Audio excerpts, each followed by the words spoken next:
તો જય માતાજી મિત્રો।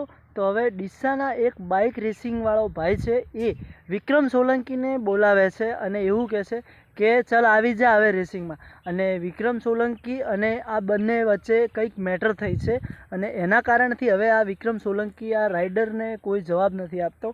કારણ કે હવે મને એવું લાગે છે કે આ વિક્રમ સોલંકી છે ને એ બિયણો છે, એટલે કે ડરી ગયો છે।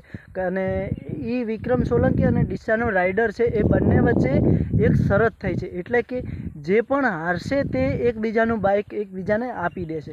એટલે કે વિક્રમ સોલંકી હારશે તો એમનું બાઇક ડીસાના રાઇડરને આપી દેશે અને ડીસાનો રાઇડર કદાચ જો હારી જશે તો એનું બાઇક વિક્રમ સોલંકીને આપશે। તો હવે ડીસાનો રાઇડર વિડીયા બનાવીને વાયરલ કરે છે અને એવું કહે છે કે વિક્રમ સોલંકી ચલ આવી જા, હવે આપણે આ ચેલેન્જ જીતવાની છે। તો વિક્રમ સોલંકીને ડર લાગી ગયો કે શું, હજુ કોઈ રિપ્લાય કેમ નથી આપે? તો મિત્રો તમે બધા શું કહેવા માગો છો કમેન્ટ કરજો। અને આપણે આ બંનેની ચેલેન્જ જોવાની છે કે હવે વિક્રમ સોલંકી જીતે છે કે આ ડીસાનો રાઇડર જીતે છે અને આ બાઇક કોણ જીતે છે। કારણ કે તમે આ બહુ મોટું એક નાનકડી વાતનું બહુ મોટું ઇસ્યુ બનાવી દીધો છે, એટલે હવે આ બધા જ ભાઈઓ રાહ જુએ છે તમારા બંનેની। તો ફટાફટ તમે આવી જાઓ અને નક્કી કરો કઈ તારીખે આપણે રેસિંગ કરવાની છે ભારતમાળા હાઈવે પર। તો મારા બધા મિત્રોને હું કહું છું કે જલ્દથી જલ્દ કહી દેજો અને જેને પણ આ રેસિંગમાં ભાગ લેવો હોય તે આવી જજો।